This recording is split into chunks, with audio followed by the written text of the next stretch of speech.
The two groups are ready. You're good? We're ready. Okay, so I just want to make sure you guys can see.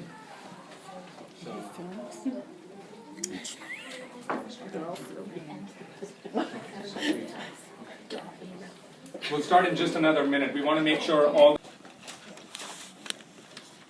right, let's go ahead and get started. Okay. So this presentation is on improving homework organization. We'll look into the WOW binder that we use in second grade. It's basically a tool that we use to organize homework and communication with parents.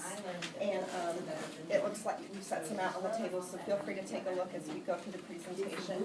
But the students are basically responsible for taking this home to school daily and putting in, bringing their homework back and knowing exactly where to put their work in the correct place. The benefits of this system is that it keeps our students organized, and we're teaching kids responsibility at a very early age. It's very easy to keep track of, and it prepares students for older grades as they have to be more responsible for their homework. And parents have loved it. They've responded really well to it. So I'm going to stop talking and let one of our students, Poppy, explain the WOW binder to you. Yeah.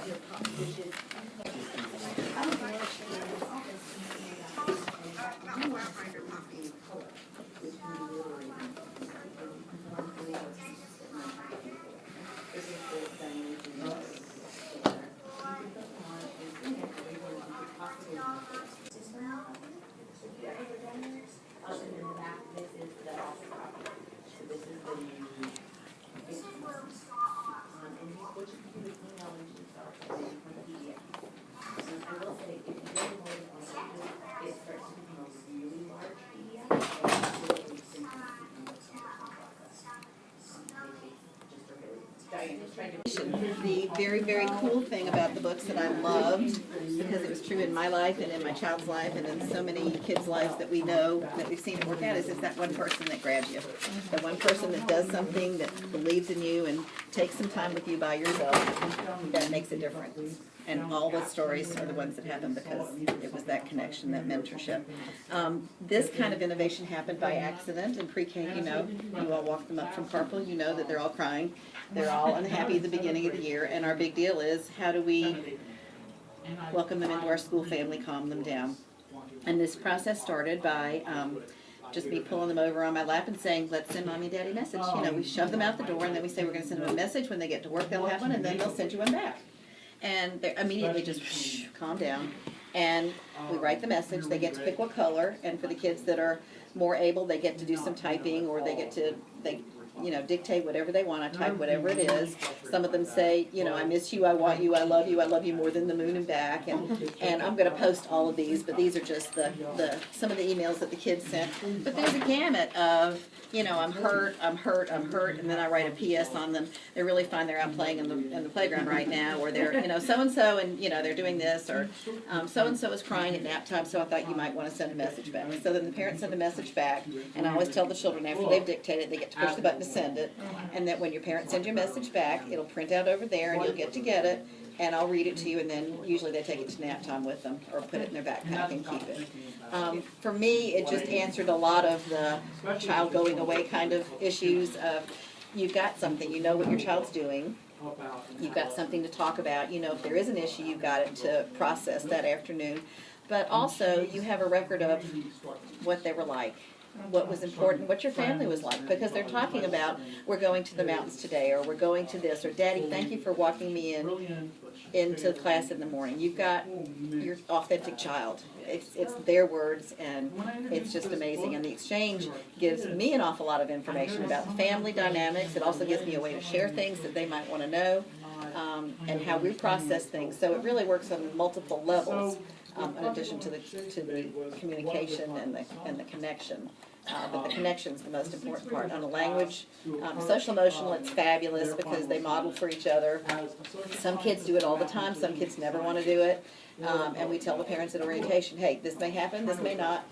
You know, if it's their style, they'll do it. But they know it's available, and sometimes they'll all line up and everybody will send the same message to their parent. Sometimes it's, you know, it's just streaming something. And you can just see on their faces when they send it, when they push the send button, that it just relieves them. It's just like, okay, I've dumped this on my parents and now I'm fine, you know. It's just wonderful, and the messages that the parents come back, I've had so many wonderful messages. These are the ones that I had in my delete file from last year, because I always just delete them at the end of the year. I just happened to find them when I thought of doing this. But you know, so many of them are just, oh, thank you so much, this is the biggest gift you've given me. This is, you know, their parents are in California and it's like this huge hug, or the parents, you know, hated leaving them and they really don't believe, even though we tell them they're fine 2 minutes later, they don't, you know, really get that.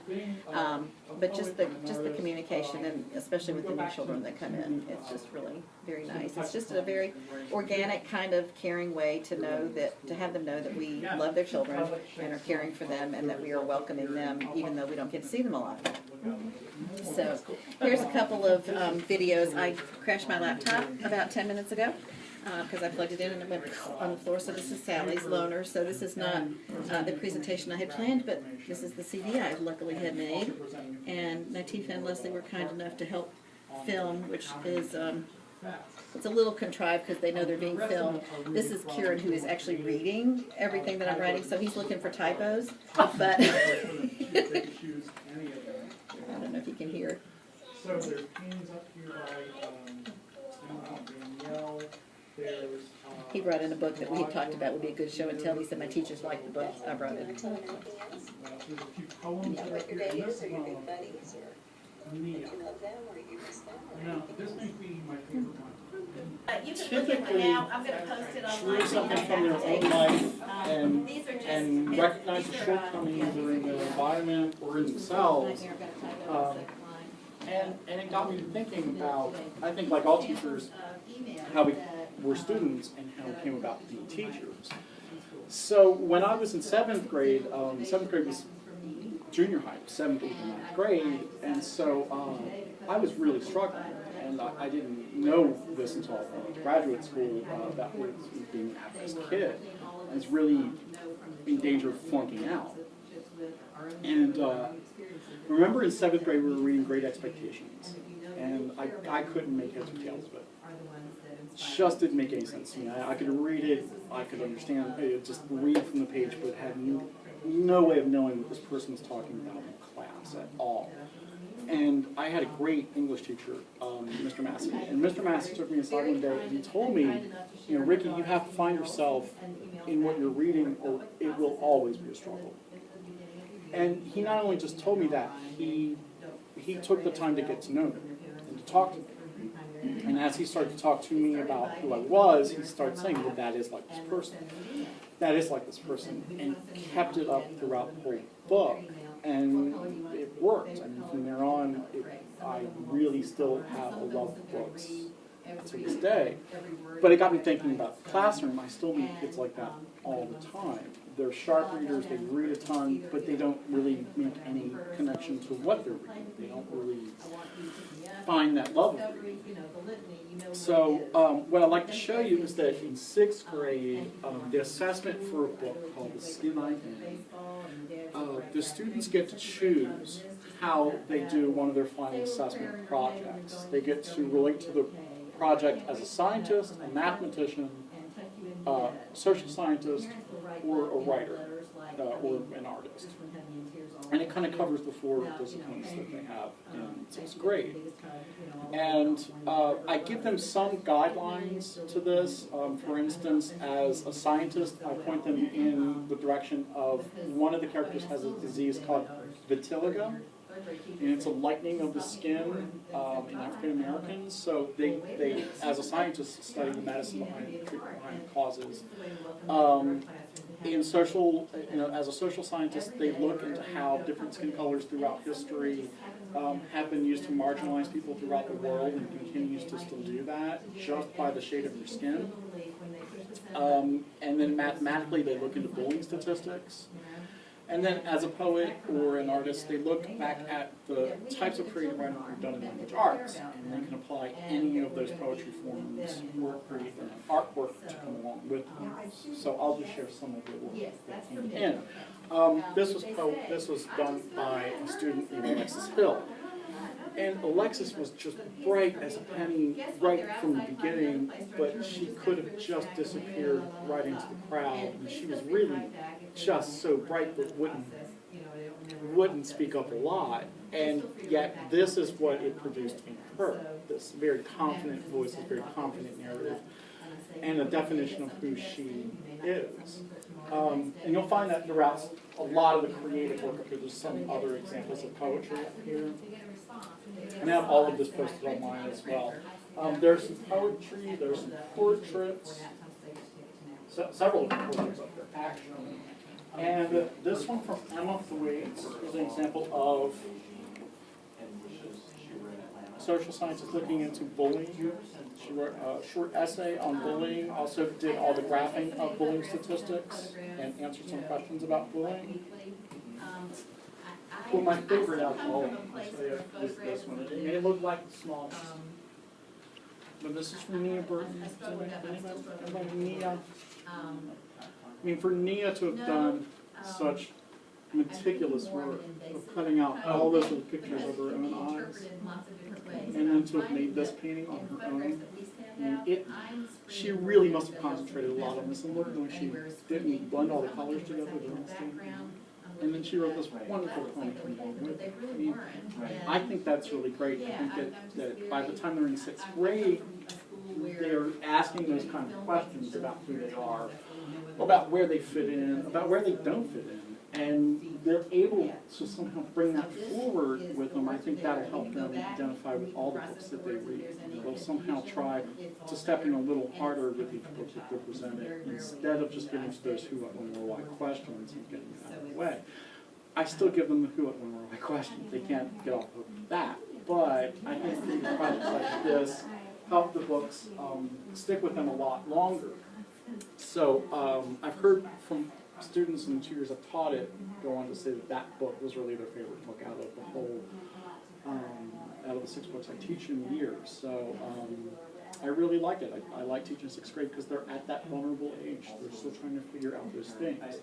And I think for kids just slightly younger than 6th grade, they've got a lot of outside interests already. They've got a lot of things that they're just experts at doing already. So to try and find a way of relating doing in class to what they're already an expert in, I think is a really good way of tackling knowledge that they have.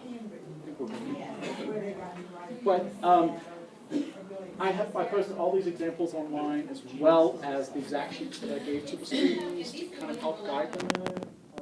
Mostly what I did in class was to answer the questions about where to go find information, where to go look things up, where to get their statistics. So again, I'll post all those. The Portrait of a Graduate is Nishant's vision of capturing the TCS journey of each child in areas that will benefit them in the 21st century. I believe that an e-portfolio is the perfect way to create a tangible and robust record of each child's journey through TCS. The most important aspect of FreeRing as an e-portfolio is that the students can document their own work and thus be responsible for their own learning. And it also saves teachers a step. FreeRing is an online service that creates encrypted password-protected usernames and codes for each student to store, organize, and share documentation called artifacts. When uploading the artifacts, teachers decide how they want them organized by the tags they create. Documenters simply select the tag that is appropriate for the data, and FreeRing stores it in this organized way. This is a screenshot of my library that I have. I've taken a picture of the kids working, selected the names of the children who it applies to, and then made marginal notes over here. If I ever wanted to search for this, I could go up to the search bar and search for class, student, or tag. So if I wanted to find Tommy being creative, I would have all of his documentation that have those tags. Artifacts can privately be shared with parents and students, but the marginal notes that you saw on the side are private to just you. So if you wanted to use them for conferences or assessments or reports, you would have the notes that you made in that moment, but no one else would be able to see that. The classes can be archived by teachers once the students move up, but the usernames will remain the same, so the documentation will be tracked over 9 years. After 9 years, the 6th graders will be able to remove their thing on Portrait of a Graduate and take it to their 6th grade interviews or just to have for personal. In pre-primary, I video, photograph, and upload documented projects of the kids. I love how easy documenting has become because before I used a binder and a camera and was scribbling down and trying to organize and find things, and now this is all simply organized and I can find it easily, and it's quick to share with parents because when you create your class roster you add the parents' emails so you can quickly share something instead of having to attach files. The other aspect I really like is that I can share the videos with the kids and they really enjoy watching themselves on camera. And this is just a quick video that I have.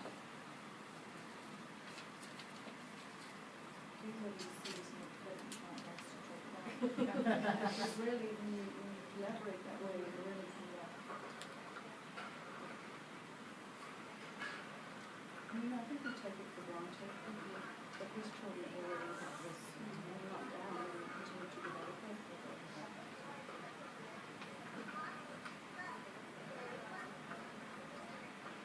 What does that spell? Who's Casey? Good job, everybody. What camera were you using, Jocelyn? The Uh, iPad? That was a camera that I had, but then I could upload it from the website. But you can use the camera on here, and the iPad's pretty good. So you can go to www.freering.com, take one of the little cards in case you forget. It's free, it's easy to use, and we really encourage you to test it out, see how it works for you in different ways, because I would love your feedback. Cool. Let's get in. Is everybody snuggled in? Fabulous. Tom, can you see anything from that? No. Not right now. Can everybody see okay? Yes.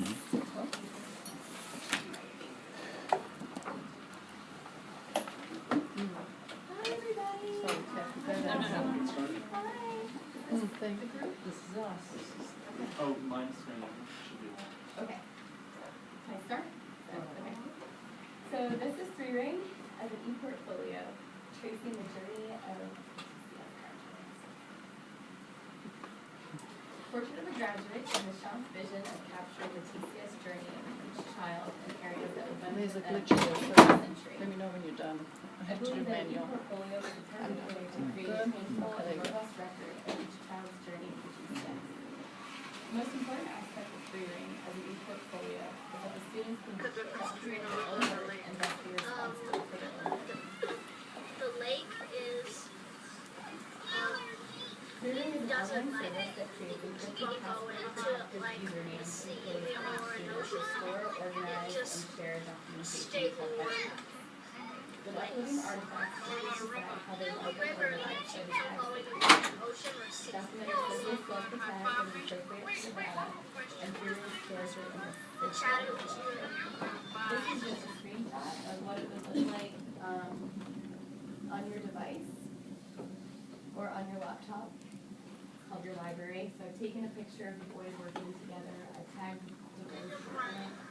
And the tags There was a playground next to us, and they needed to answer 2 questions to get these there. personal notes will only be visible That Hayden's listening. video with the kids or with parents. And then this is also the search bar, so if you ever wanted to review or find this information, you can search by class, student, or topic. Artifacts can privately be shared with parents and students. Like I said, all the notes will be private to just the teachers. The classes can be archived by teachers once the students move up, but the usernames will remain the same, so their documentation will track over the next 9 years. Once they graduate, they'll be able to remove their Three-Ring Portrait of a Graduate and take it to their 6th grade interviews or on Word. See the uniqueness? Jenna, what is the difference? What is one difference between a river and a lake?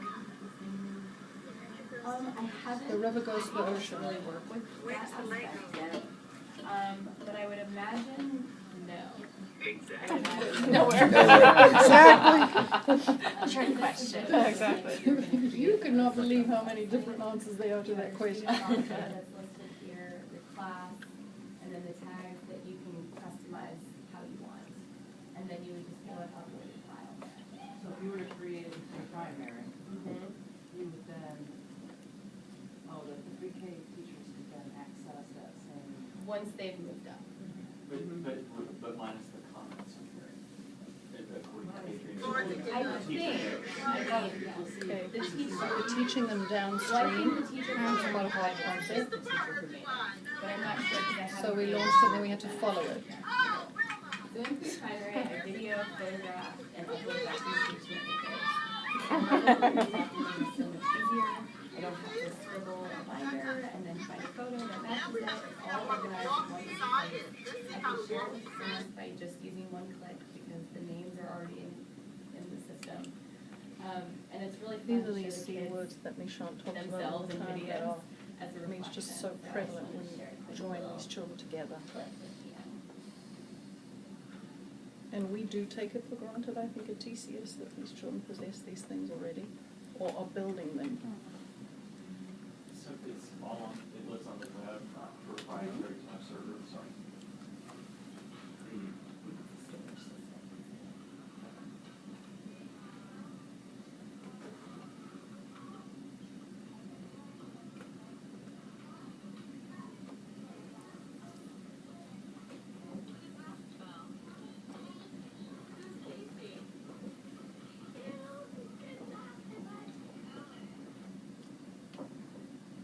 So that's just an example of what I do with primary because it's more about This one's a bit slow. the suspense.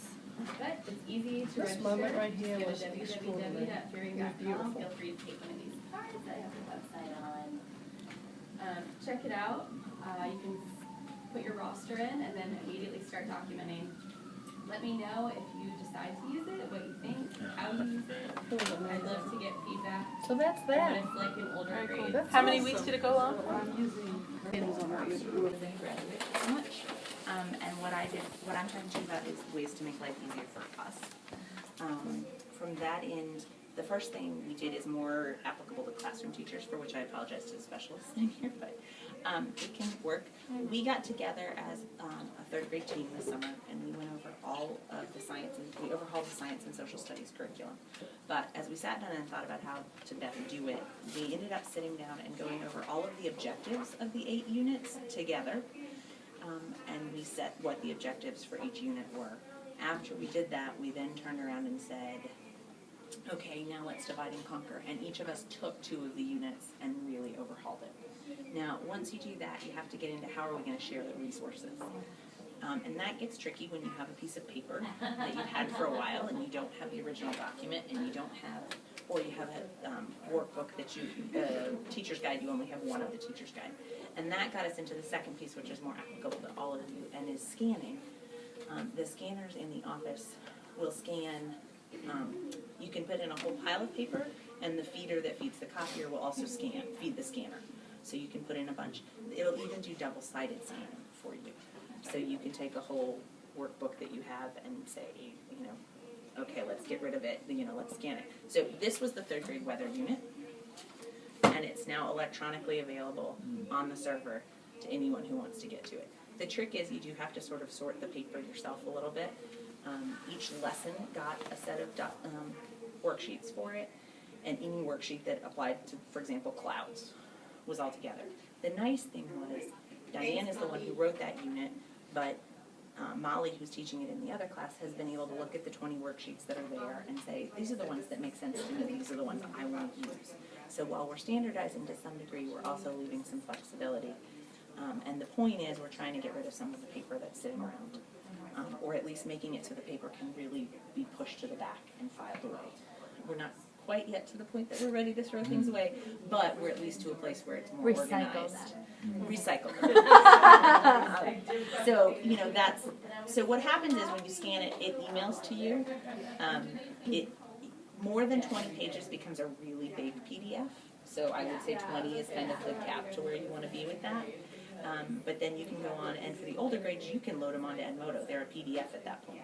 So if you have a homework sheet or something that you want your kids to have access to, you can put it up there, and then forgetting your homework becomes a much less viable excuse to that situation.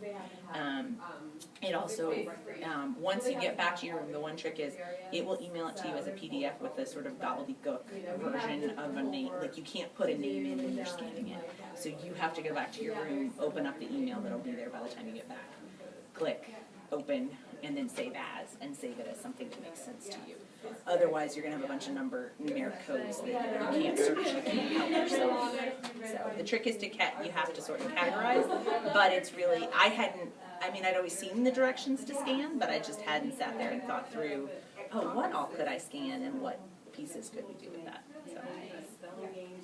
Do you subscribe to the Adobe, is it Adobe Plus, to break the scanning? Because if you scan 20 documents, you get one PDF, right? You get one PDF, so I have not subscribed, but you can print, it's 20 pages, and you can print one page of it at a time. You don't have to print the whole thing at once. So it is only one, so what we did was all the cloud worksheets are together. So it's in a document that's labeled for that lesson, and you have to go through, but you say, you can tell what page you're on, and you can say print page 7. Okay. As opposed to, whatever page you want. I will warn you that when they're in PDF form, it does take a long time to print, so it's not something, it may take as long as 10-15 minutes to actually come out of your printer. It's just because it's spooling. If you have 20 pages in there, it's a huge file. So don't, Tamara was giving me a look like, really, 20 minutes? Might be a printer. It could be that is always possible. I don't remember having a problem printing PDFs. You might want to look into that. It's when you get into big numbers and when it's text heavy and there's pictures and all of that stuff, I think it gets a lot more because it has to spool every little tiny. Yeah, I guess I've never tried that. You can do color scanning in the Office copier. That one, my understanding is you have to go single page. You can't do the feeder for the colors. But that's another, especially for the little guys, some of the handouts that you guys have that are colored, you can start thinking about how to, because then you can also, you can put them on the board in the room and you may not ever have to actually print them for everybody. So.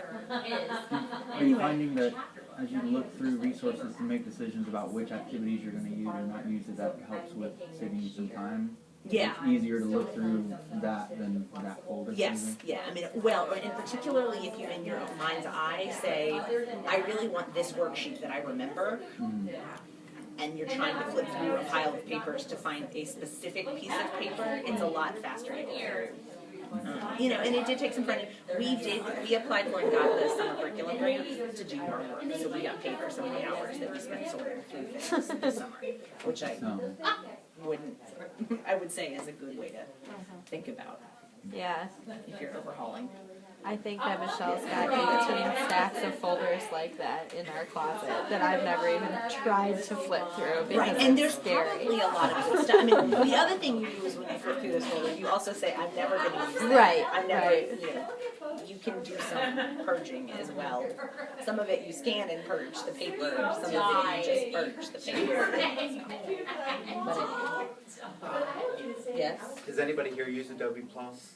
Is it a subscription? I don't know, it's a subscription. In order to modify the PDF, I understand if you scan it, if you want to modify it, anything changes to it, you have to subscribe to Adobe Plus. That I don't know. Because I think you can, if it's just a text document, I think there's a way to convert a PDF to a text. You might be able to put it into Word or something. Yeah, Word. It also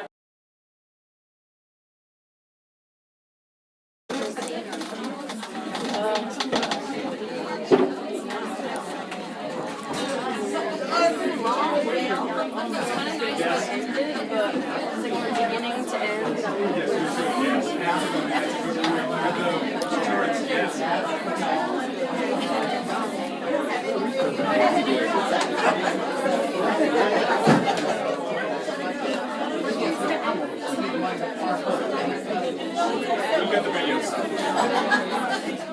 All right.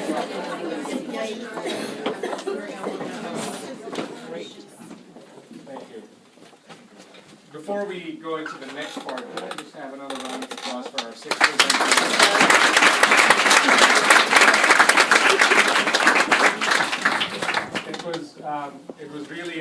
me to go through this as well, and I previewed them, and it was great to go through it. So what we would like you to do is, wherever you are, and you don't have to be in your group, so wherever you are, with the people around you, if you can take the next 7 to 10 minutes, perhaps talking through, thinking about what are some ideas that you're leaving away with. What are some things that perhaps you were inspired by, things that you want to try, questions that you have that you might follow up with one of the presenters about. So really we are talking about how are we going to put this into action, right? And it doesn't have to be about all 6 things. One may have resonated more with you than the other 5, and that's great, but we want and we hope that at least 1 out of 6 did enough to think about, all right, next week or 2 weeks from now, this is what I'm going to try, this is what I want to do, because I can't wait to get started. So just again, within your spaces, if you can just spend about 7 to 10 minutes talking through with others. Thank you.